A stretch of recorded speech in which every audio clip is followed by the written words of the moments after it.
The first talk in this session is by Jaya Alageshan. He will talk about particle in cell approach to Vicsek model on curved surfaces. Over to you. Hello. Good morning, everyone. I'm Jaya from IISc. I work in plasma theory group. So today I'll tell you about how we have adopted one of the techniques from plasma physics to apply to Vicsek model. I would like to thank the organizers for the opportunity over here.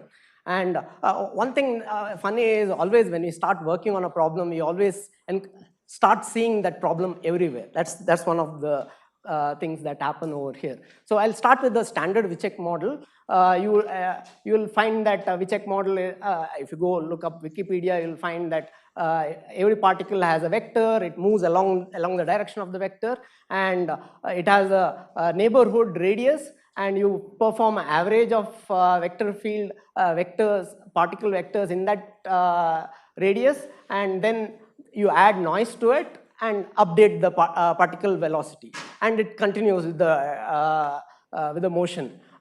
So over here, this is a basic Vicsek model, and the non-trivial part was that it actually shows long-range order in 2D, apparently breaking the Mermin-Wagner theorem. Again, this particular case is performed in a periodic domain with flat torus and so on, right? Now, if you want to do the same thing using something technique called particle in cell model, which is usually done to speed up the process, you would do something like this. You start with the system, you partition it into cells, and you kind of interpolate or average the quantities onto the cell vertices over here. And then in this particular case, when you want to do Vicsek model, you would want to perform diffusion of these vectors such that they all try to take an average of these vectors. Here I demonstrate a case wherein the interaction radius is large so that it almost averages out and gives a single direction, and you find that finally you interpolate it back to the particle and push the particle. So this is what you would do in a particle in cell. There are better methods which are much faster for Vicsek model, but it turns out that this is the ideal method to perform this calculation on a curved surface. Take the same problem, instead of looking at a flat torus, if you try to look at on a curved surface, what happens? For example, over here you can think of problems like parallel transport. You won't come back to the same point with the same orientation as you go along different loops and so on. And then there is a problem with geodesic. You need to you can no longer calculate perform a simple radius calculation. You need to take care of the geodesic, as well as in this particular case, if you are going to do a diffusion, you will have to work with Laplace-Beltrami operator and so on. So you find that it becomes more complex, but it turns out that if you start working with a simplified model, say for example, you take a triangulated piecewise linear surface, which you can represent it in this form in terms of vertices and faces and so on, you can simplify the problem and try to solve it. So for example, if you look at geodesic, it just becomes straight lines. As long as you know how which triangles are neighbors, you can pass the particle from one to another, and it's a simple linear equation. And then for parallel transport, it turns out that it depends on the edge. There is a gauge field which sits on the edge, and then that depends upon the deficit angle over here, and as well as how these edges are cut. The whole idea is that any given surface can, if you think of it as paper model, you cut it open and flatten it, then you can go ahead and try to solve it. And one of the main part which helps us to perform this calculation is this Laplace-Beltrami operator, a numerically very powerful technique which was developed in 2019 for computer graphics application. For example, over here, people would want to put fur on an animal. So instead of trying to orient the fur at every point, what you do is you give a vector at one point and then diffuse that vector all over the model, and you find that it automatically gives you a good fur-like behavior, like the hairy ball theorem, and all of that holds good. And the main concept which helps us to do this is that you, instead of working with 2D vector field, you replace it with a complex scalar field. It's not exactly a scalar, but still you can work as if it's a scalar. the other important point is that it turns out that all of these operations on this particular object turns out to be a linear operation. So it's very easy to perform, very fast to calculate. And now, if you want to, okay, I'm not going to give you all the details of how it's done. I have given you an overview of it. Now we'll try to check what happens if you do all of these calculations.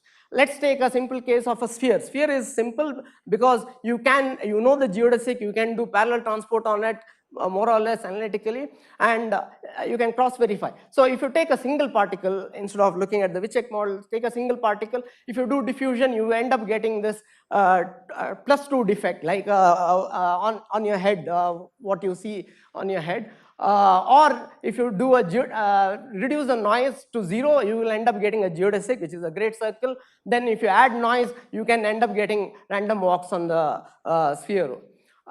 But if you do the complete calculation, including the interaction, then you find that what you get typically is a single patch, which keeps moving in one direction. So here this is supposed to show the trajectories. It's not very clear, but overall what ends up happening is that this patch keeps moving in around the sphere, along the what do you say, great circle, but as time passes by, it keeps drifting from that direction.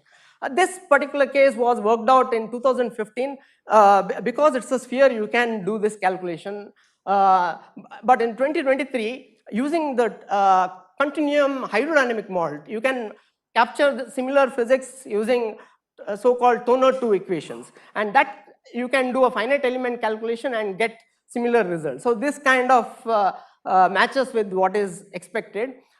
But this is a sphere. Now you can go bonkers. You can start looking at any kind of surface, because the way we have modeled it, it doesn't depend upon anything other than it has to be triangulated surface. You can take a normal torus, an embedded torus, and try to look at what happens, and you find that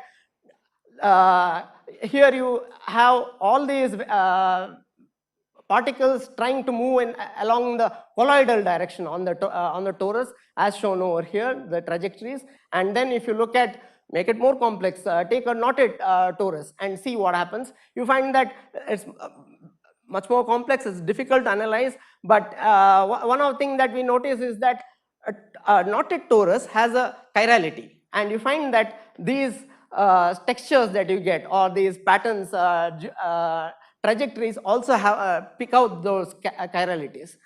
And then further, you can go on to study different topologies. You can say that, okay, in 2D, you can add handles to the object and make it more and more complex. So again, over here, we find that it's straightforward to generalize and keep doing this. As long as you give me a surface, a triangulated surface, I can go on to find what happens, what is the spatiotemporal pattern that it would generate.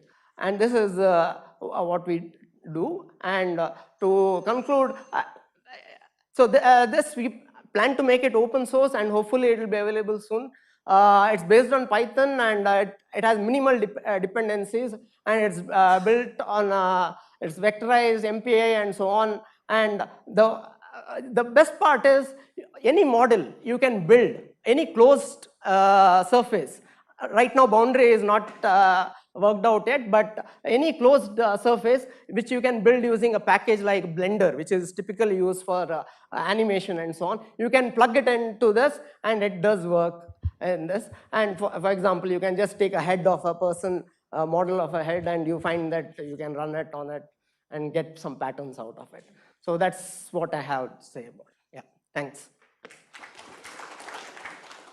So we have time for a couple of questions. Yeah. So this package that you have developed, like, so you use the Vicsek model, as in the agent-based model, to do it, or the Toner to? It's agent-based model, particle. Okay.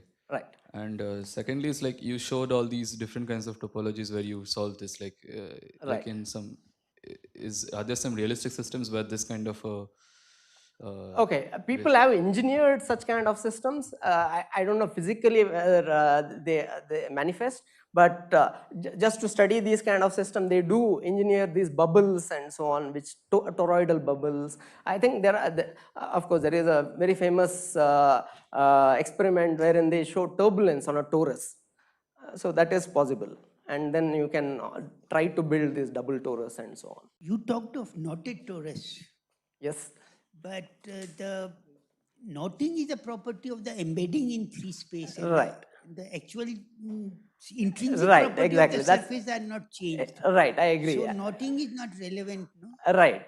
Topologically, it's the same as a normal torus. It's only when you embed it in 3D, then you can't unknot it. Right. Okay. So that's a wrong misnomer. So let's thank the speaker again.